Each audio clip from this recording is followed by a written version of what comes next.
नमस्कार, TD news के इस विशेष बुलेटिन में आप सभी का स्वागत है। मैं हूं आपके साथ भावना नैयर और मेरे साथ है मेरी सहयोगी मनीषा, जो आप तक सांकेतिक भाषा में खबरें प्रस्तुत करेंगी। शुरुआत करते हैं सुबह की सुर्खियों के साथ। राष्ट्रपति द्रौपदी मुर्मू आज संसद के दोनों सदनों की संयुक्त बैठक को करेंगी संबोधित। सरकार के कार्यक्रमों और नीतियों का रोड मैप रखेंगी देश के सामने।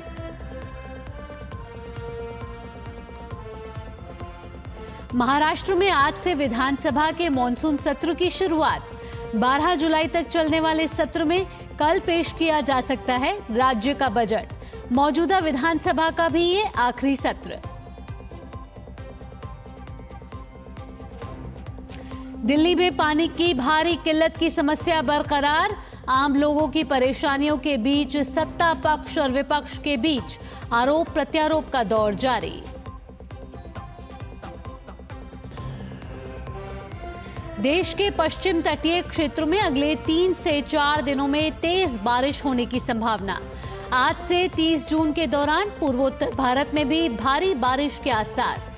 वहीं केरल में भारी बारिश के कारण आज 6 जिलों में स्कूल और कॉलेज बंद। पराग्वे बना अंतर्राष्ट्रीय सौर गठबंधन का 100वां पूर्ण सदस्य। पराग्वे के राजदूत फ्लेमिंग राउल दुआर्ते ने नई दिल्ली में सौंपा समर्थन का पत्र। खेल की खबरों में T20 विश्व कप के पहले सेमीफाइनल मुकाबले में अफगानिस्तान ने दक्षिण अफ्रीका के सामने घुटने टेके। 45 रन पर 6 विकेट गंवाए। दूसरे सेमीफाइनल में शाम को भारत और इंग्लैंड की भिड़ंत।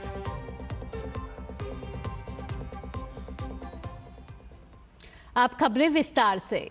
राष्ट्रपति द्रौपदी मुर्मू आज संसद के दोनों सदनों की संयुक्त बैठक को संबोधित करेंगे। राष्ट्रपति के अभिभाषण के जरिए सरकार के कार्यक्रमों और नीतियों का रोड मैप देश के सामने रखा जाता है। साथ ही अभिभाषण में सरकार की तरफ से उठाए गए कदमों का भी जिक्र किया जाता है। यह संयुक्त बैठक लोकसभा चेंबर में होगी। आपको बता दें कि राष्ट्रपति के अभिभाषण के बाद सदन में धन्यवाद प्रस्ताव लाया जाता है। इस दौरान सभी दलों की ओर से राष्ट्रपति के अभिभाषण पर चर्चा की जाती है। संसद के नए भवन में राष्ट्रपति द्रौपदी मुर्मू का ये दूसरा अभिभाषण है। गौरतलब है कि 17वीं लोकसभा के आखिरी सत्र के दौरान राष्ट्रपति ने संसद के नए भवन में संयुक्त बैठक को संबोधित किया था। आज से महाराष्ट्र विधानसभा के मॉनसून सत्र की शुरुआत हो रही है। यह सत्र 12 जुलाई तक चलेगा। लोकसभा चुनाव के मद्देनजर महाराष्ट्र विधानसभा में फरवरी में अंतरिम बजट पेश किया गया था, जिसके बाद अब इस सत्र में 28 जून को राज्य का बजट पेश किए जाने की संभावना है। सितंबर-अक्टूबर में राज्य में होने वाले विधानसभा चुनावों से पहले मुंबई में महाराष्ट्र विधानसभा का यह आखिरी सत्र होगा। उत्तर प्रदेश के मुख्यमंत्री योगी आदित्यनाथ आज अंतर्राष्ट्रीय एमएसएमई दिवस के अवसर पर एमएसएमई इकाइयों को बैंकों द्वारा 20,000 करोड़ रुपए के ऋण वितरण का शुभारंभ करेंगे। इस अवसर पर मुख्यमंत्री पीएमईजीपी, एमवाईएसवाई, ओडीओपी और मुद्रा योजना के लाभार्थियों को ऋण वितरण और विश्वकर्मा श्रम सम्मान योजना, ओडीओपी और केबीआईबी के लाभार्थियों को टूल किट का वितरण भी करेंगे। इसके साथ ही योगी आदित्यनाथ सुबह लखनऊ में उत्तर प्रदेश में 112 के द्वितीय चरण के अंतर्गत वातानुकूलित हेलमेट वितरण कार्यक्रम में भी शामिल होंगे। जम्मू कश्मीर में सुरक्षा बलों को आतंकवादियों के खिलाफ बड़ी सफलता मिली है। डोडा के गंदोह इलाके में एक मुठभेड़ में सुरक्षा बलों ने 3 आतंकवादियों को मार गिराया है। एक अधिकारी के मुताबिक गांव में आतंकवादियों की मौजूदगी के बारे में खुफिया सूचना के आधार पर पुलिस, सीआरपीएफ और सेना ने एक घेराबंदी और तलाशी अभियान शुरू किया था। उनके पास से हथियार और गोला बारूद बरामद किया गया है। फिलहाल इलाके में सर्च ऑपरेशन चल रहा है। गौरतलब है कि डोडा जिले में 11 और 12 जून को 2 आतंकवादी हमले हुए थे। सुरक्षा बलों ने जम्मू डिवीजन के डोडा, रियासी, पुंछ, राजौरी और किश्तवाड़ जिलों में कथित तौर पर सक्रिय करीब 70 विदेशी आतंकवादियों के खिलाफ व्यापक रणनीति तैयार की है।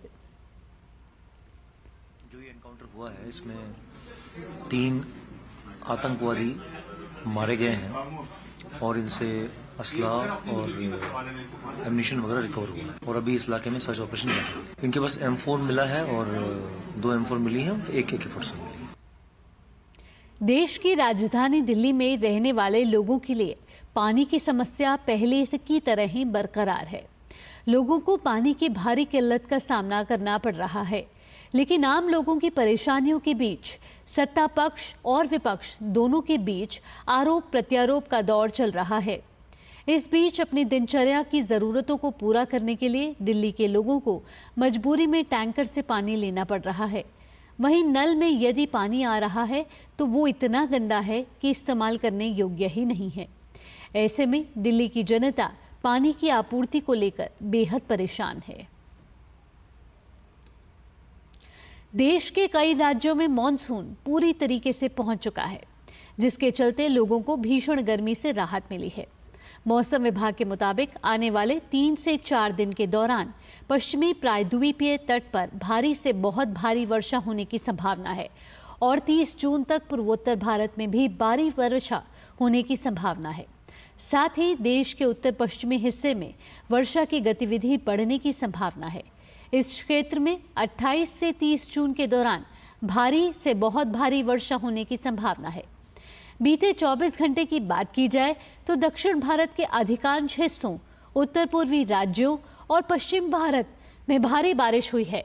हालांकि दिल्ली NCR समेत पश्चिमी उत्तर प्रदेश, बिहार, हरियाणा और राजस्थान जैसे राज्यों को अभी भी बारिश का इंतजार है। इन राज्यों में लोगों को अभी भी भीषण गर्मी का सामना करना पड़ रहा है। मौसम विभाग के अनुमान के मुताबिक इन इलाकों में 28 जून को भारी से लेकर बहुत भारी वर्षा होने की संभावना है। केरल में भारी बारिश होने के कारण आज 6 जिलों में स्कूल और कॉलेज बंद रहेंगे। जिन जिलों ने छुट्टियां घोषित की हैं उनमें पथानमथिट्टा, कोटायम, अलपुझा, इडुक्की, एर्नाकुलम और वायनाड शामिल हैं। केरल के कुछ जिलों में पिछले 2 दिनों में लगातार बारिश हो रही है। तिरुवनंतपुरम के क्षेत्रीय मौसम केंद्र ने वायनाड और कन्नूर जिले के लिए ऑरेंज अलर्ट जारी किया है, जबकि कासरगोड, कोझिकोड, मल्लपुरम, पलक्कड़, त्रिशूर, इडुक्की और एर्नाकुलम जिलों के लिए येलो अलर्ट जारी किया गया है। IMD ने अगले 3 से 4 दिनों के दौरान पश्चिमी प्रायद्वीपीय तट पर और 27 जून से 30 जून के बीच पूर्वोत्तर भारत में भारी बारिश की भी संभावना जताई है। वरिष्ठ भाजपा नेता लालकृष्ण आडवाणी को बुधवार देर रात नई दिल्ली के एम्स में भर्ती कराया गया। 96 साल के लालकृष्ण आडवाणी को देर रात अचानक तबीयत बिगड़ने के बाद एम्स के यूरोलॉजी विभाग में भर्ती कराया गया था। फिलहाल उनकी हालत स्थिर है। वरिष्ठ भाजपा नेता को उम्र संबंधी स्वास्थ्य समस्याओं के चलते अस्पताल में भर्ती करवाया गया है।